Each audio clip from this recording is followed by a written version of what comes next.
Welcome to Wrestling with Heart, a podcast looking at pro wrestlers giving back to their community. Join me, Stanley Carr, as I interview wrestling's hottest names who use their platforms as entertainers to raise awareness and do community service. Hello and welcome to another edition of Wrestling with Heart. This is the show where we talk with professional wrestlers and professional wrestling personalities about their lives in and outside of the ring, as well as doing acts of charity work, community service, volunteering, and spreading positivity. We're always about the positive vibes here on the show, and with me right now, I've got a very special guest. He is a podcast host, radio DJ, radio host, has been a wrestling announcer across the state of Tennessee, worked in a variety of different promotions across the country. I'm pleased to welcome the one, the only, Aaron Camaro. Welcome, Aaron, to Wrestling with Heart. Stan the man. It's finally good to be on here with you. You know, you reached out to me because you met my friend Tracy Andrews. The lady that hosts the Rockin' Pod. And, you know, as soon as you dropped her name and told me you do a wrestling podcast, I said, man, I'm all in. Let's get together and let's talk. I love it. It's awesome. So let's talk about you and your childhood and upbringing. Where are you from? I'm from a small town in north central Wisconsin called Merrill. And it's a small place. I grew up there my whole life. You know, went to school there, had all my old friends are there. And, you know, I wasn't the best student. You know, I had classes that I loved. So my report card would come home and it would say D minus, D minus, A plus, D minus, D minus, A plus, D minus, you know? So my parents would say, what is going on here? How is it you're able to get A's in these classes, but you're barely squeaking by in these other ones? And I'd say, well, you know, I get A plus in journalism because I really like the class and it's really interesting to me. And I get an A plus in art because I love to create stuff, you know? And so they said, wow, you're a weird kid. But it was all about what interested me. And I had an opportunity to go to college for art. But at the time, I was a young kid. I was playing in bands, thought I was going to be a rock star, had no idea that some record executive was never going to show up in a small town in the middle of Wisconsin to sign the next undiscovered Guns N' Roses or Metallica or Motley Crue or the bands we emulated. And so my whole life, people would tell me, you know, the things you really like are stupid. You know, you are never going to be involved in pro wrestling. You're never going to be a radio DJ. You're never going to do these fanciful things that you dream of. You know, you're just a small town kid. But all these years later, all my aunts and uncles, now they look at me and they go, wow. All my old friends, they look at me and they go, wow, you know, you really did get to do all that stuff. And I said, you know, it was just something, all these things that I love so much, I pursued them, you know, and found a way to get involved and found a way to be able to do these things. And so pro wrestling was one of those things. My dad would never miss the opportunity to tell me, hey, you know, that stuff's fake. I don't know why you like it, you know, and this was back in the 80s. And so I'd say, I don't know, you know, I just like it, you know, because I was a little Kiss fan. I love the band Kiss, probably the most over the top band there has ever been. And I love things like Star Wars, and I love Batman comic books, and I like sports. I like football, the Green Bay Packers, you know, and pro wrestling kind of combined all those things together. And I said, boy, I love all this other stuff, but that one thing is all of that wrapped up into one. And when my dad would tell me, and I always tell this story, he always told me one time, hey, let me tell you something. If I take the honky tonk man over into the corner and I punch him in the face 10 times, guess what? The fight's over. And I thought about that and I was like, man, you know, there's something to what he's saying here. But all that did was make me that much more interested. So if that's what this is, how does it work? And who decides who wins? Who decides who loses? And so I started buying all the wrestling magazines and just trying to learn as much about it as I could. And so I was always kind of a black sheep. I was an outsider. My dreams were bigger than anyone but myself could ever imagine. But like I said, I pursued it, and that made all the difference. And I think think your story is very inspirational because, when you're in school, you're learning all these different subjects, it sometimes can be very difficult to get through them. Not everybody is, a fan of going to school and learning unless you're learning something that you love. And once you get into something like art, um, it inspires you to create certain things, and it's kind of like building blocks to something else, something, other things. And it just opens up the door to a variety of different outlets. And so music, uh, radio, podcasting, and of course wrestling. I mean, there's just so many opportunities. All that is just amazing to see how you were to take those things that you learned early on and just create something really special. So that's so cool. So how did you get involved with radio? When did that start? So when I was a kid, I used to listen to the rock DJs, and they'd play my favorite bands. And I think these guys are so cool. And you just imagine, what that guy must be like that's telling you, that was Metallica. And up next, we've got Kiss, and you just look at those guys and listen to them and go, wow, so cool. For me, after I got out of high school, I was kind of directionless. I really didn't know what I was going to do with myself. I kind of started to come to the realization that the things everyone was telling me that, a kid from a small town is not going to get to do those things was kind of starting to become true. And then one day I heard an ad on the radio saying they were looking for radio announcers. And this was the radio station that I'd always listened to, the local rock station. It was called Z104. And so I thought, you know what? I'm going to go apply for that job. So I go to the radio station and I go in and they say, can I help you? And I said, yeah, I'm here to apply for the job. I heard about it on the air. And I said, what do I need to do? And they said, fill out this application and make a tape. And I'm so naive to everything. I have no idea. I'm like, a tape of what? And they're like, yourself reading something? And I go, oh, yeah. Okay. All right. No problem. Out the door I go. So I'm driving home and I'm thinking, what am I going to read? What am I going to read? This is a rock and roll station. I got to find something that's going to fit. So I stopped by the grocery store on the way home and I grabbed a magazine. And in that magazine, they had an article about Ozzy Osbourne. And so I went home and I recorded myself reading the article about Ozzy. And when I got done, I went back and I hit play and I listened to it. I said, that's not too bad. That actually sounds pretty good. So now I'm excited. So I don't wait a day or two. I go immediately. I go right back to my car, jump back in. I fill out the application, got the tape, go right back. So it's been like maybe an hour and a half. And here I am. I'm back. Here's my application, my tape. So the guy looks at me, he goes, okay, and he takes my tape and he goes up the stairs and goes into his office. In the meantime, I'm sitting there watching a guy named Nick Summers, and he was the man on Central Wisconsin rock radio. And he was the dude, like if there was a debut song, a new song by your favorite band coming out, you're going to hear it on his show. And I'm watching him do his thing. And I'm like, man, soak it in, because you're about to be exposed as a fraud. I never went to school. I didn't know nothing about broadcasting. And that guy came back down the stairs. He was like, I'll be damned. Your tape sounds really good. When can you start? I was like, wow, really? I can start right now. And he goes, well, we got to fill out W-2s and all that stuff. But, I can start showing you how the boards work and, what different things are in here. And so I hung out with a guy named Dave Casey that afternoon. He just kind of showed me everything. And then I started the job.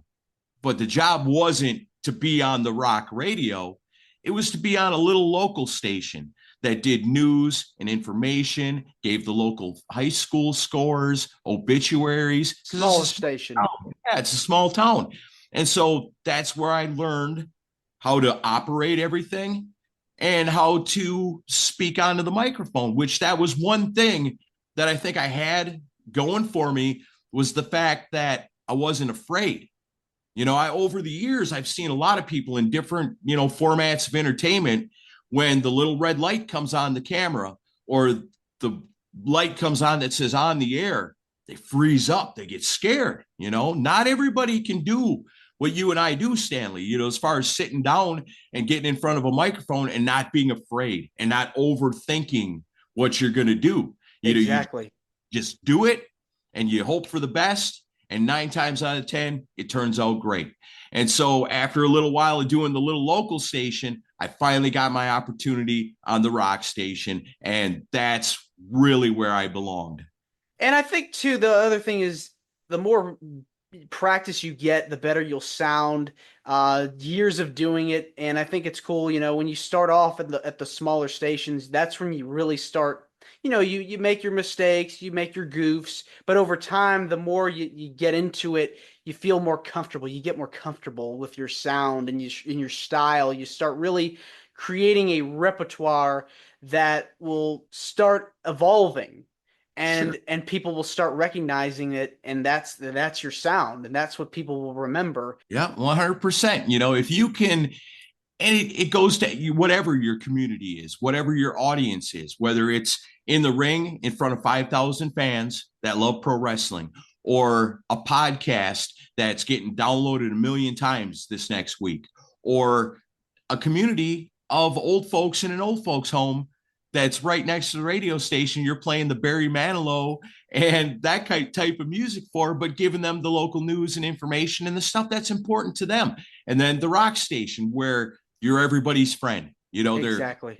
They're the life of the party, because you always thought, there's parties going on and I'm there, so I'm in charge of playing the great music and making sure my friends are all out there having a good time. So it doesn't matter what your community is or your audience. It's all a matter of connecting with them. Exactly. And then the music background, was that something you already were doing at that time while you were in radio, or did that come later? That was before, I look back on it now, and at the time we were young and we thought we were just the hottest thing in the world, but we were terrible. If we would have packed up and moved to Los Angeles, we'd have never made it. But I grew up in the era of MTV.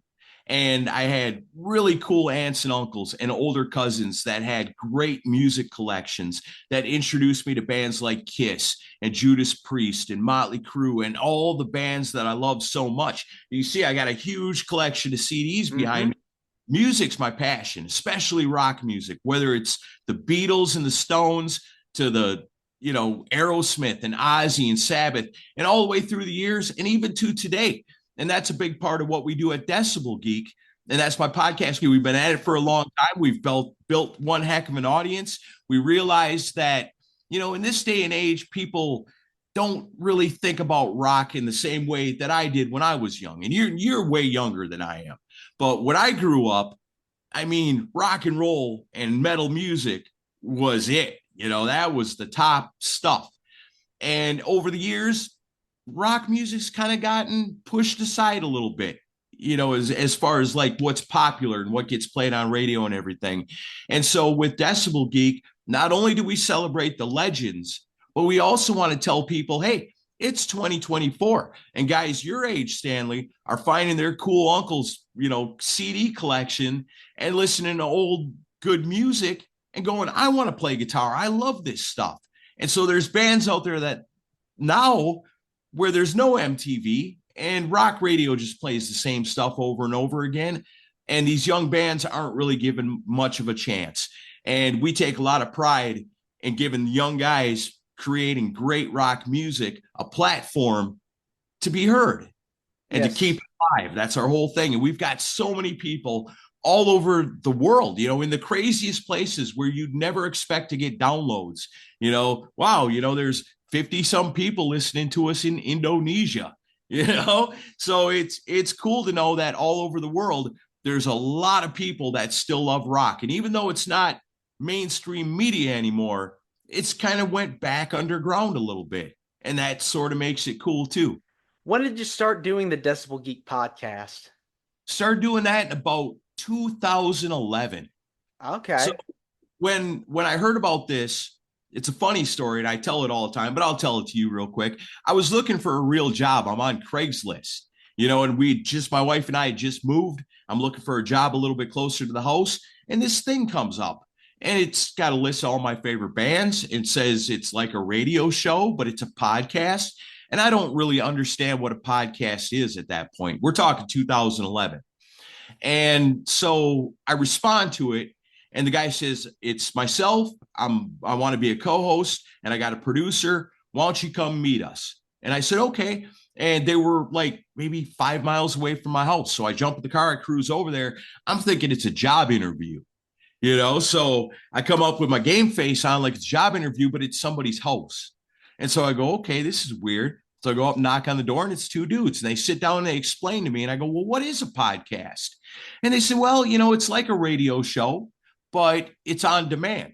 You can listen to it whenever you want. You could listen to one if it's 10 years in the future, you can listen to one from now, or people don't have to be at a certain place at a certain time. They can listen to it at their convenience. And back then, it was kind of Wild West. You could get away with a lot more back then with podcasting, especially when it comes to playing music. So I said, so it's like a radio show, but we could do and say and play whatever we want to. And he said, yeah. I said, man, that sounds amazing. How much does this job pay? And they looked at each other and they looked at me and go, well, I mean, it's kind of a hobby. It doesn't pay anything. And I was like, oh, because I was hoping it was a job, it was going to be a paying thing. And I said, well, it sounds pretty cool. Let's give it a shot. And I'll always remember high-fiving my co-host Chris when we got 50 listeners. And, just like little by little, like rock stars would start coming on the show and letting us talk to them. And then pretty soon it's more and more. And then pretty soon we're building a reputation for ourselves as being a really good rock podcast. And we're getting really good feedback and a whole lot of downloads. And to the point now where, like I said, 600th episode. I mean, if we got 50 downloads today, I'd go, what happened? Yeah. We got sponsors that pay us to put commercials on. We got people wanting to buy Decibel Geek t-shirts. And, it's just kind of blown up into this thing where, like I said, when it started, it was, what is a podcast? Can we make any money doing it? But it sounds like fun. Let's go for it, and we did, so it started out as really nothing. And then it grew to be this amazing thing. Yes. Who's been like your favorite guest that you've had on so far? Without a doubt. And we've had a lot of really great ones. And it's a lot of people that I grew up listening to their albums, listening to their music. But for me, I'm a huge fan of Ace Frehley, the original guitar player, the spaceman in Kiss. Mm-hmm. Huge fan of that guy. Always have been for as long as I can remember. And I guess it's been probably about 4 months ago now, but somebody came to us and said, do you want Ace Frehley on the show? And we're like, yeah. And he came on, and he was funny and he was fun. And people came back to us and said, that's the best interview Ace Frehley's given in years. And it was just such a thrill to talk to him. It's like, man, that guy's my rock and roll hero. And I'm looking at him on the screen just the same way I'm looking at you. And the whole time we're doing it, I'm just like, I can't even believe this is real. This is amazing. That's my favorite. I mean, getting to talk to your heroes is just a thrill and seems like such a special treat. Definitely something that, is just a joy to be able to do that. Something that, you're a part of or you created. Getting to do that is just an amazing feeling. So that's so cool that you got to interview him. But let's kind of talk about wrestling. That's why we're all, people that are listening to this want to know about your wrestling career, how you got, started. You talked about it earlier with, watching it as a kid, getting the magazines. Talk to me about your journey entering in the pro wrestling business. So, like I said, at that point, I'm still in Wisconsin, and man, wrestling is it's not what it is in the South. So like I said, growing up, everyone would say that stuff's dumb. I don't know why you like it. I came down to Tennessee one time. My brother was living down here, and he said, you've got to come with me to the fairgrounds on Wednesday nights. They do this thing called TNA wrestling. and you just literally never know who's going to show up. And I said, all right, man, that sounds great. Let's go. And I mean, it's over the times of going to those shows. I mean, it's Roddy Piper and Dusty Rhodes and the Road Warriors and the Sandman from ECW and Raven and the New Age Outlaws. And it was like all these guys that you watched on TV. And now here I am in the arena with a whole lot of people that love this stuff the same way I do. So I come down to Tennessee to visit, and I realize, I could actually have a shot at doing something down here. And even if I don't get a shot at doing something, man, I'm going to get to enjoy a lot of pro wrestling, because it wasn't just TNA at the fairgrounds. There was little independent promotions all over town. At that time, you could go Wednesday, Thursday, Friday, Saturday, and sometimes even on Sundays and see a wrestling show every night of the week. And I was like, this is amazing. This is like a total flip from where I grew up. Like, people down here are like me, they love and respect the hell out of this stuff. This is where I need to be. So I packed up and I moved to Tennessee. And I meet my wife, start a family, and we're going to these wrestling shows. I'm taking my son and my wife, and we're going to all these wrestling shows, getting to see so many amazing superstars and just loving it. And so one time, this is just kind of my luck, as you'll see, the story about getting into radio, the story about getting into podcasting. Sometimes it's all about the timing and a lot to do with luck, because once again, on Craigslist, I find an ad for a local promotion looking for people, and it doesn't exactly say what. So I go, okay, here's my shot. And so I think I talked to somebody, and it's like, okay, come down on this day at this time. It was a Friday night or afternoon, and we'll talk to you. The weekend before, there's a wrestling show at the fairgrounds, and the main event is Jerry the King Lawler versus Sid Vicious. And in Sid Vicious's corner is the mouth of the South, Jimmy Hart.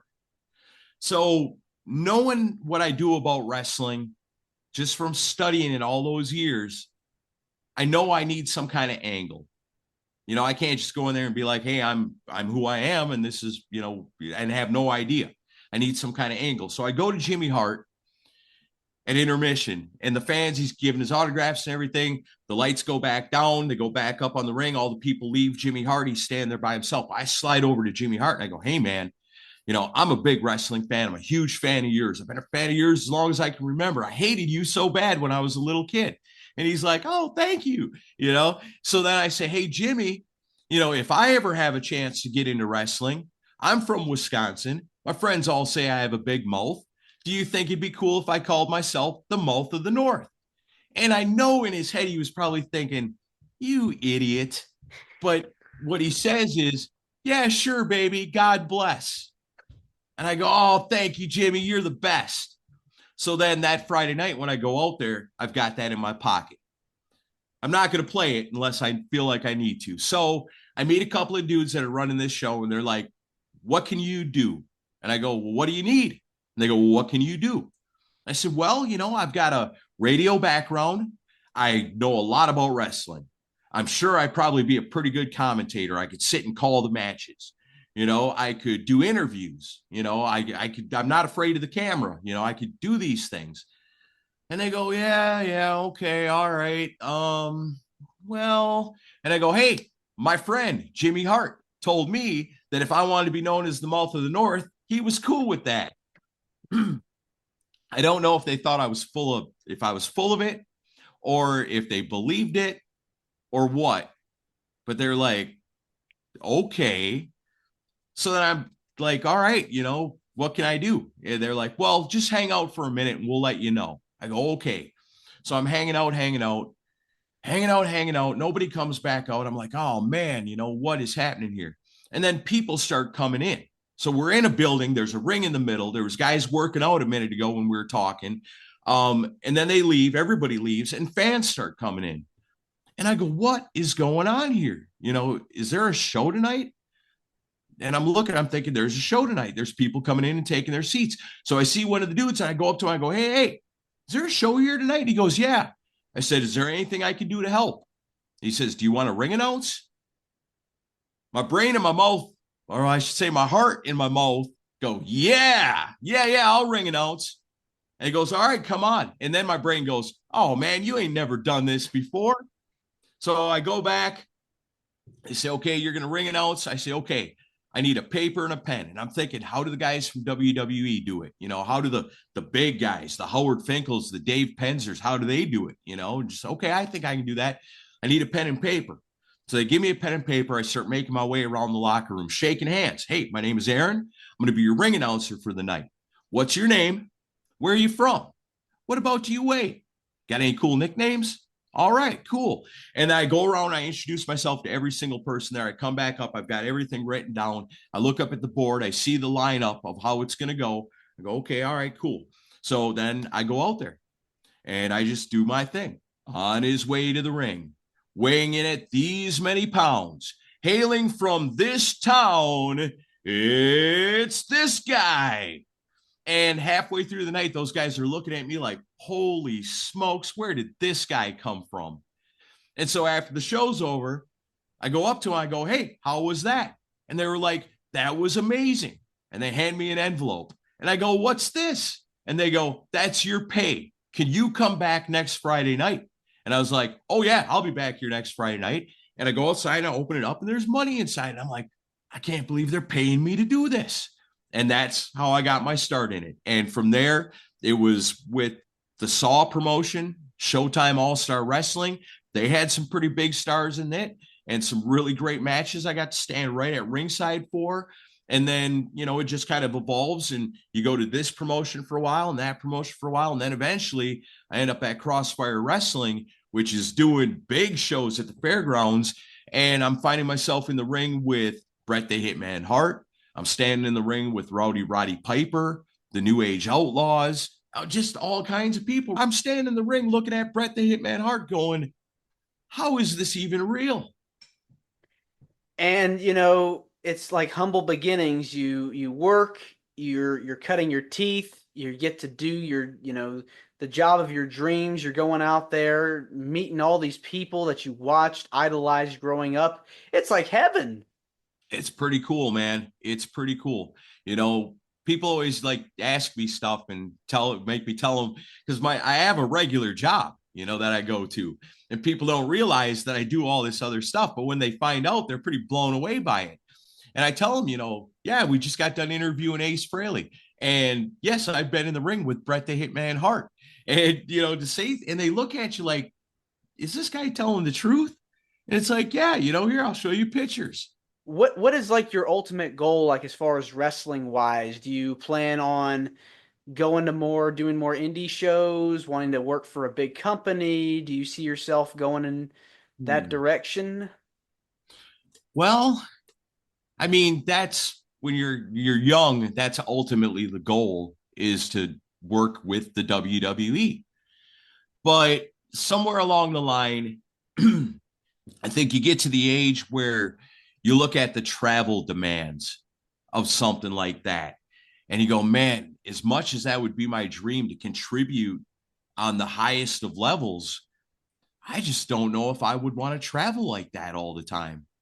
So right now, what I'm doing is, because, like I said, once I made my way through different promotions, eventually I got to a promotion called NWA Main Event that was held here in Nashville. And I worked there as a little while as the ring announcer. I got to do a lot of commentary, call the matches. That's always fun. And at some point, I got the opportunity to write the show. And that, my friend, to me, is the ultimate. Yeah. To lay out, to think about, you've got two characters.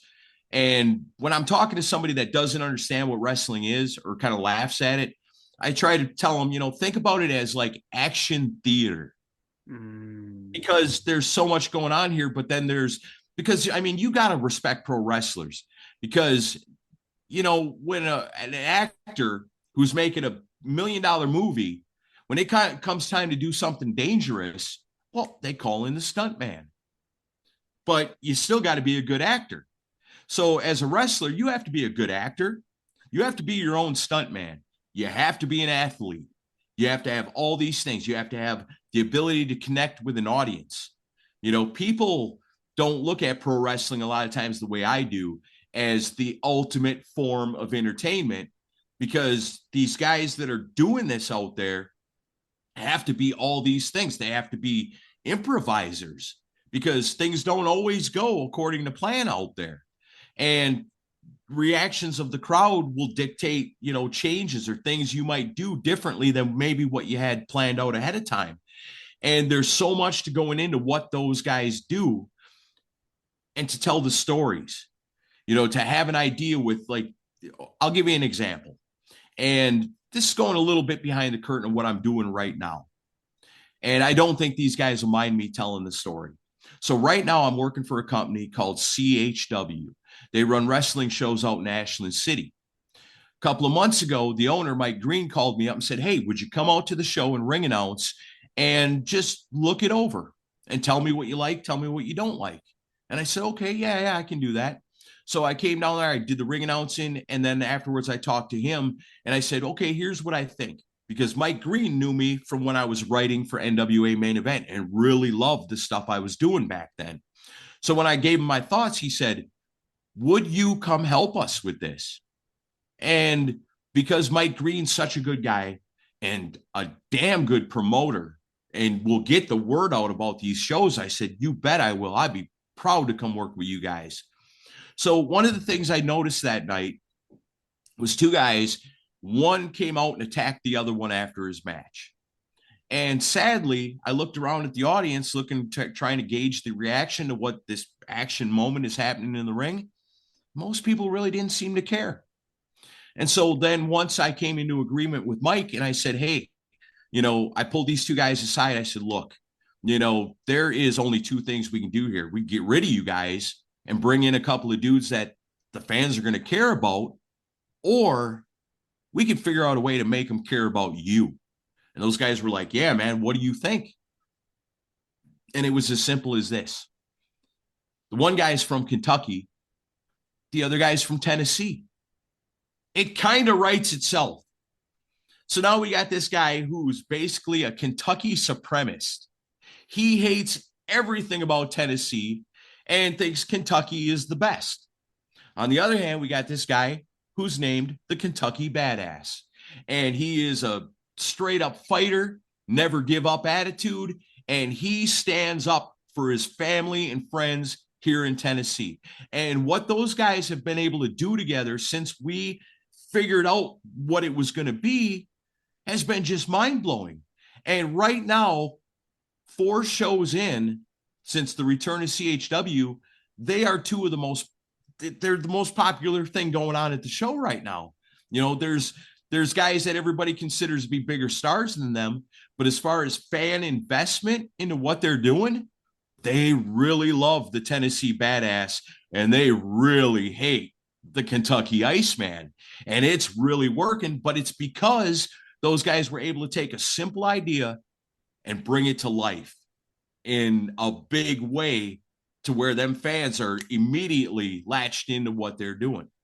And to me, to have a part in that, to help, find the idea that these guys can do to make it work it's so satisfying.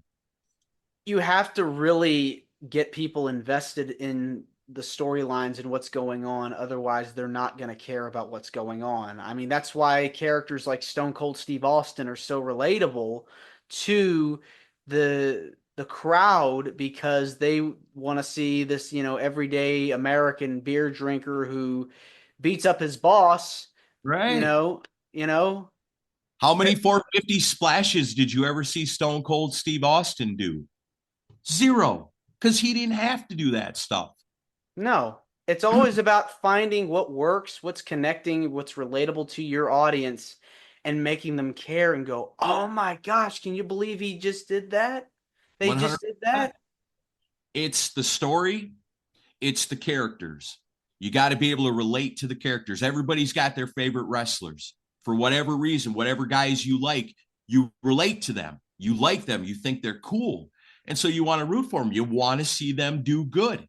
And then there's guys you watch and go, man, that guy, man, I hate that guy. But that's them doing their jobs too. If they can make you, make you love them, or make you hate them, it doesn't matter. Either way, it's a reaction. And that's what's important. Do you watch the current product at all? And if so, who are some of your favorites? Let's see. I do watch the current product. I try to keep up with it. Um, my favorite thing for a long time was the Alpha Academy. I loved Chad Gable and Otis. I loved what their characters were. And maybe it's because I'm a Wisconsin guy that I can relate with northern dudes like that. But I just thought they were funny, but still believable.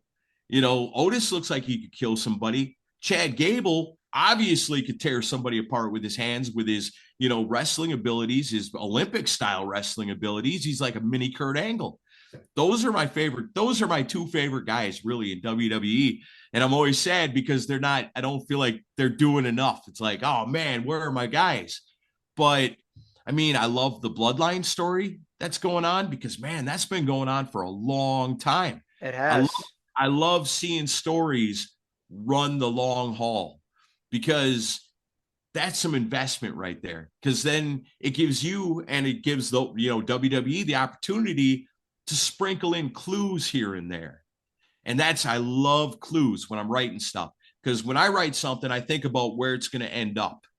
And then I figure out how it's going to get there. And if I know where it's going to end up, I can sprinkle little clues along the way so that when it finally happens, people go, oh, yeah, now it makes so much sense. That's why this happened. And that's why he did that. And that's why that dude said this. And that's why she reacted that way because it's been this all along. Exactly. Awesome. It's awesome. And to be able to sit back to write something out and then sit back behind the crowd and wait for that moment to happen. And then the moment happens and the crowd reacts just the way you knew they would. Whew, that gets me, man. That gets me right in my heart. It makes me feel so good. Yes, and the energy too. The crowd is just what makes the shows. That real energy, they want to be surprised at what happens because it's that unpredictability that anything can happen feel that I feel like is so vital and essential to pro wrestling. It really is. Now we've got to talk a lot about me, but I want to tell you a little something about you, Stanley. I've been checking out some of your stuff, and I see that you, like me, are also following the dream and loving the art and creating the art. You've done some pretty dang cool interviews. Thank you. So I was just listening to the Henry O. Godwin one. That was pretty great.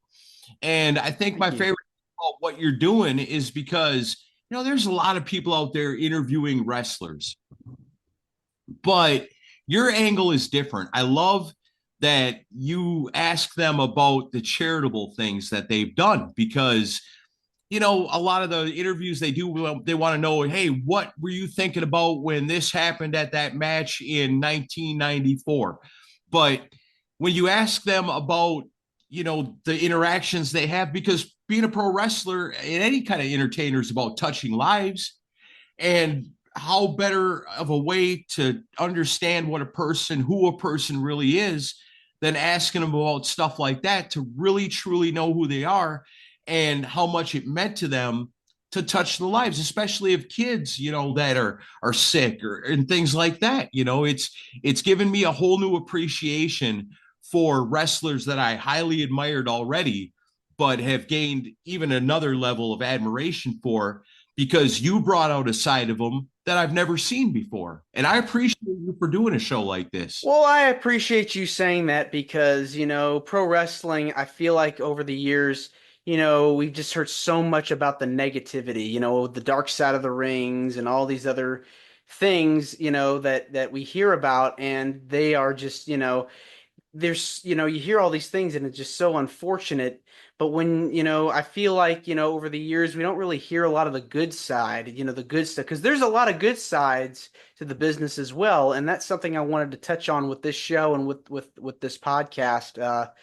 And there's so much that I'd like to do with this. And it means a lot that you would say that because I appreciate that very much because I think this is we need I feel like we need something like this to show people like wrestlers are human beings too. They care about people, they care about certain causes, and the more we can spread awareness of that, I think the more I feel like the better off the industry will be. Sure, man, you're shining a positive light on it when it's so much easier to shine the negative light. People love to read the dirt, but it's good to see the positive side of things too. Who was your favorite interview that you've done? Oh man, I've had so many. So in the last couple of years, I really enjoyed interviewing Stevie Ray of Harlem Heat was really good. Booker T's brother. I'd love to have his Booker on as well at some point. I enjoyed interviewing Victoria. Right. Uh, she was great. That was a fun interview. Um, I had Teddy Long on. That was really fun. That was really great. Oh, Um, who did I have on? I've had so I many. like I like the one you did with Al Snow. It was really good too, I thought. Thank you. And I want to show you one of my most prized possessions right here. The How'd you Al get? Snow head, autographed and signed up by Al Snow himself Nice. in a Yeah. crossfire locker room. I was in a thrift store one day and I saw that thing sitting up on the shelf and I looked up at it and I said to my wife, I was like, that's the real thing right there. And she's like, what are you talking about? And I was like, that mannequin head, that's the head. That's the actual one that Al Snow used to use. I mean, it's the exact same thing. I That's was so like, I'm buying amazing. it. I'm buying it. And she's like, you got to be kidding me. I said, I'm buying it because someday I know eventually I'm going to find myself working a show where I'm sharing a locker room with Al Snow and call it into being. Eventually it happened and I knew it was happening. So I brought that head with me and I had him sign it up for me. And And I keep it up on my shelf. I love it. When people that don't know about wrestling see it, I always see them like side eyeing it, like, what the hell is that? it's so crazy. I think it's amazing, the work that he has done with OVW and has really just catapulted it to new heights, with the Wrestlers documentary on Netflix and everything that he's doing right now. It's amazing to see, the work he's done. So that's really awesome. But I I, want to I went up to Louisville not too long ago and visited a good friend of mine, and he said, let's go to the OVW show. And it had been a long time since I just sat in the crowd as a fan. And you know what? It really kind of rekindled my love for wrestling a little bit because I had a really good time at that show. They had guys like Jack Vaughn were there, and he's amazing. And Al was in the story, and had the Basham brother was in there, and I just had a blast. And it's like, man, you think about that. OVW has been around for so long.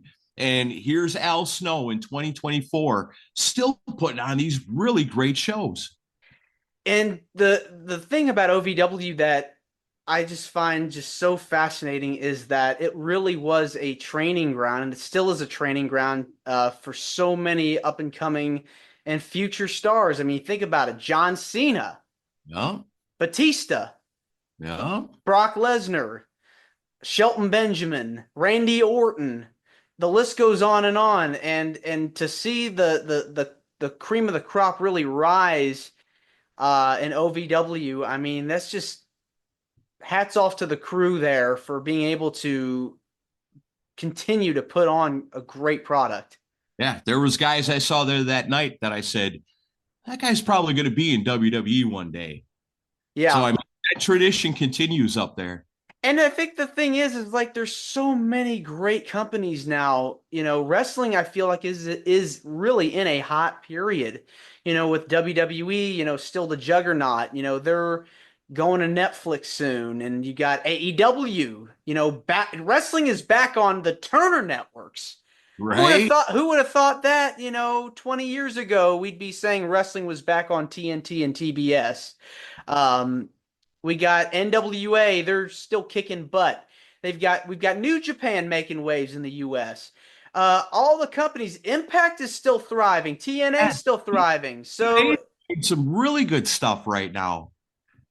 So, I mean, you've got wrestling on at your fingertips now. It's so accessible. You just go on, not even just with your television, but you could go online and check this stuff out. I mean, 20 years ago, we had maybe one, maybe two companies if you're lucky, and maybe some of the independents, but you got so much wrestling now to watch. Yeah, it's pretty amazing. It is. And most importantly, I always remind everybody, go support your local pro wrestling events. When you see that there's a show in your town or there's a company that's putting on events in your area, go see it live. I mean, when you're talking about a wrestling show, you're talking about 3 hours of hot action live entertainment for a fraction of the price if you try to take your family or friends to a movie. And the thing is like there's nothing like going to see wrestling live in general because the atmosphere, it's different from television. Oh yeah. It really is. There's this just excitement, you know. So yeah, definitely support the local wrestling venues. You know, we need them. We definitely need them around. I want to switch back and talk about you. Thank you again for the praise. I want to switch back to you and what you've done. You've been involved with a lot of different charity organizations as part of wrestling. I want to touch on that. I know you've been very involved with Make a Wish. And what made you want to let's talk about how you got involved with that. Well, at the time, there was a new company starting up in Nashville called Crossfire. And basically, what this ended up being was they were doing these shows down at the fairgrounds, which was the historic building in Nashville that was built for professional wrestling way back in the day by Nick Goulas. And it's gone now. They tore it down. That was a sad day. They put up the soccer stadium in its place. But man, I'm sure glad I got to experience it. When I first came to town and was going to those TNA shows down at the fairgrounds, I tell my brother, I'm gonna work this. I'm gonna work in this building someday. I'm gonna find a way to do something. We'd look at Jeremy Borash, who was doing the ring announcing at TNA at the time, and I was like, I know I could do that. You know, I know I could do something like that. I'm gonna do it here someday. And eventually, when Crossfire came to be, I got that opportunity. That's where I got to be in the ring with Mick Foley and Bret Hart, Roddy Piper, and all those guys. One of the coolest aspects of Crossfire Wrestling was that they were very closely involved with Make a Wish of Tennessee. And what that meant was that there was always an entire section of the crowd that was roped off and saved for children that were a part of that. And so what you're looking at here is kids that are fighting for their lives and are struggling, and they're just little kids, man. It's heartbreaking. But to put them in their seats with their families and let them forget about everything going on in their lives, you know, the battles, the struggles, all that, to let them forget about it for 3 hours and watch this epic wrestling show with 4,000 to 5,000 other fans in attendance with them, and to be in the middle of the ring and be a part of that. It was outstanding. It was outstanding. I was so proud to be able to help with that. My friend Bubba Perry had a big part in the Make-A-Wish of Middle Tennessee, and a huge part in getting those kids to be there. And honestly, I look back at it now and I could totally feel it at the time that those kids were the heart and the soul and the spirit of that whole promotion. Like, them being there raised everybody up a little bit more. So all they were going through, you'd say, well, whatever's going on ain't nothing compared to that. You know, we have to give these kids something spectacular. We need to go above and beyond to show these kids the time of their lives here tonight. And we would do all kinds of cool stuff with them. I just, there is a wrestler named Chris Michaels that is a pretty dang well-known name around here. And I remember one time he was wrestling Kid Cash, and I, not too long ago, got to tell him this story for the first time, and it meant something to him. So sometimes what I would do, because I'm ring announcing, I'd grab the ring bell and I'd get into the kids in this section with the kids, and I'd sit down by a couple of them and I'd let them ring the bell to start the match, to end the match. So I'd say, okay, you know, we got to watch for the referee. When he goes like this, ding, ding, you hit it. You ready? All right, here he goes. There he is. And that kid would ding, ding the bell. Then I'd move over to the next one. I go, okay, now we got to watch when the ref 1, 2, 3 calls for the bell. You got to hit it. Ding, ding, ding. And I'd let that kid do it. So I sat down to this little girl. She's got a nose tube in, got her little tank next to her and everything. You know, you can tell she's in her, limited time she's been on Earth. Just a little bit of time she's been here. She's probably been through more than bad times than I ever have in all my old ass years of being here. And so the cool thing about this that night was I knew, because I know who's going to win the match, but she don't know who's going to win the match. So it's Kid Cash. He's the bad guy. Everybody hates Kid Cash. And Chris Michaels, and everybody's cheering for him. Everybody wants to see him give it to the loudmouth Kid Cash and get a big victory. I know how the match is going to end. So I'm talking to her, and as we're talking, we're watching the match together. We're watching wrestling together like a couple of old friends. And I say, man, Kid Cash is beating him up. And she's like, I don't like that. And so Kid Cash is just putting the boots to him, just beating him and beating him, beating him. And I said to her, if I know anything about Chris Michaels, is that no matter how bad this gets, he's not going to give up. And she's like, yeah. I said, boy, it's not looking good, is it? It's not looking good. And she's like, no, it's not looking good. I was like, he's not going to give up. He's not going to give up. And then as the match progresses, Chris Michaels wins the match. I say, there it is. 1, 2, 3. The referee gives signal. She rings the bell, and I say to her, just like Chris Michaels, if you don't give up, you can win if you don't give up. And it was moments like that, I'm in the ring with Bret the Hitman Hart. But honestly, that don't mean nothing to me looking back as compared to a moment like that. And then, to see Bret the Hitman Hart, as I bring him up, I brought him up because that night he was there was just out of this world. I remember walking in, there's Bret Hart. He's leaned on the guardrail. He's talking to the kids in the Make-A-Wish section. There's no cameras there, no local news channels. Nobody's taking pictures. It's real. Bret Hart really cares about these kids. He's taking the time to talk to them, even though there's nobody there to celebrate him doing this thing. He's doing it because he's got a heart and he cares.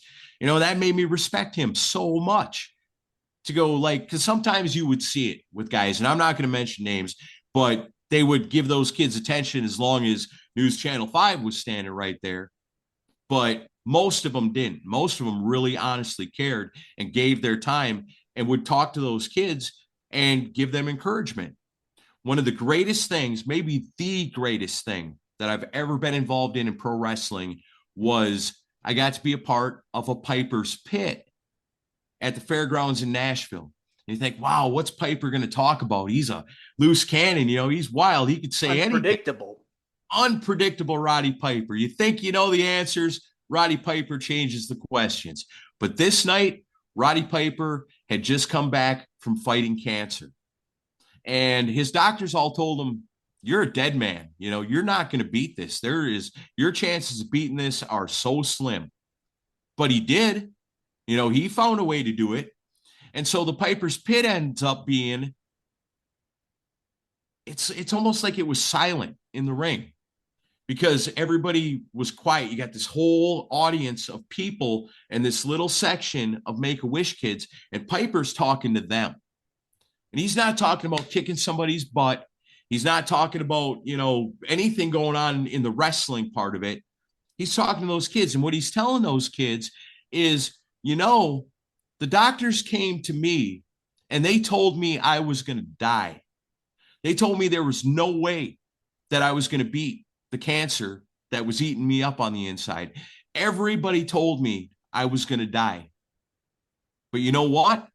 I didn't believe them. And I fought, and I believed that I was going to get better. And eventually, you know what? I did. And Piper's crying, and I'm crying, and there's people in the audience that are crying, and them little kids are looking up at him like he's Superman. And I go, this is beautiful. This is what it's all about. That's probably my favorite moment. And I've got to do a lot of cool things in wrestling. But man, that's got to be my favorite moment right there because it transcended being at a wrestling show. It was like, oh, it was almost like an out of body experience because it's like there's a wrestling show going on, but yet we're kind of floated above that and on a different plane where it's like he's talking to these kids and they're so zoned in on what he's doing. I feel like Piper had to have saved lives that night. He had to have given inspiration that helped some of those kids, and obviously, some of those kids didn't make it over the years, but I know for a fact some of them did. And I got to believe in my heart that Roddy Piper doing that night saved some of those kids' lives. It's amazing. Roddy Piper's like the ultimate heel, right? Back in the day, the 80s, it was like the classic bad guy, the villain. But that night, when, being a part of that special moment, I mean, you truly saw the human side of Roddy Piper come out. It seemed like it was very emotional. 100%. And going into that show, it's like, wow, Roddy Piper, what's he going to be like? You like worry, you think, wow, this guy is, known as one of the biggest villains in wrestling history. What's he going to be like in real life? The nicest people I've ever met in all my life. He was so cool. They did a meet and greet thing where the line went on forever. And when time was up, Roddy Piper said, no, I'm going to meet everybody. And what was cool about it was like, so there were some people you were allowed to bring 2 things to get autographed. And if you brought anything more than that, you had to pay for it because of people getting stuff signed and just reselling it. So like there were people in line that had garbage bags full of stuff and they had to give him like, I'll sign the first 2 things for free. After that, it's $20 a pop. And they'd have him sign their whole bag full of stuff. And so he didn't have nobody to keep track of his money while this was happening. So the promoter, Marcus, asked me, he's like, hey, your wife's here, right? I said, yeah, she's here. Would she be willing to help out Roddy Piper? And I said, oh, I'm sure she would. Let me ask her. And she said, oh, I'll totally do that. And so then, I'm busy getting ready for the show, so I don't get to see none of that. And she comes back later and tells me, he is the nicest man that you could ever imagine. He would take his Hall of Fame ring off and let little kids wear it in the picture. She said he talked to each kid. How's school going? What are your favorite classes? Are you playing sports?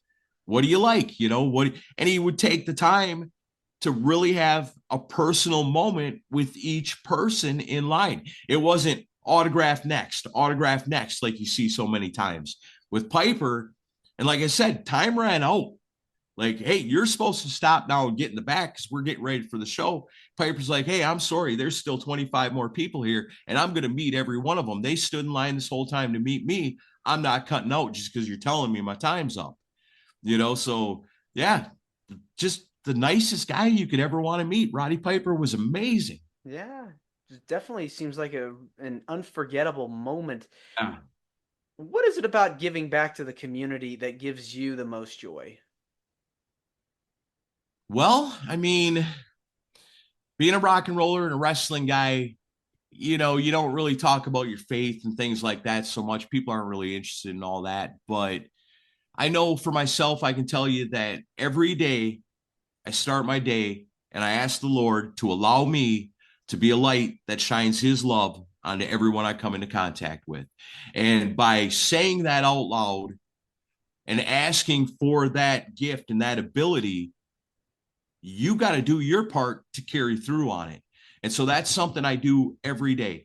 I ask that because it inspires me to be the best person I can be, to be nice to everybody that I come in contact with, to help anybody I can in any way that I can, and it's a gift in itself, to be able to touch lives. I mean, when you're in entertainment, you're in it for the reason that you like to entertain people. You like to give people good feelings, and so it comes natural that a lot of people in entertainment are very charitable people, are very good people that are doing it. I mean, obviously there's the ones that aren't, but I got to believe a lot of them, like me, want to help people and want to touch lives and make a positive impact on people in any way you possibly can do it. You know, over the years, I've done countless volunteer wrestling shows to help out a family who's had a close member pass away, or have somebody who's been in an accident and needs the help, or they funeral costs and things like that. It's tough times that we live in right now, and when you have a tragedy in your life, it can feel like you're alone.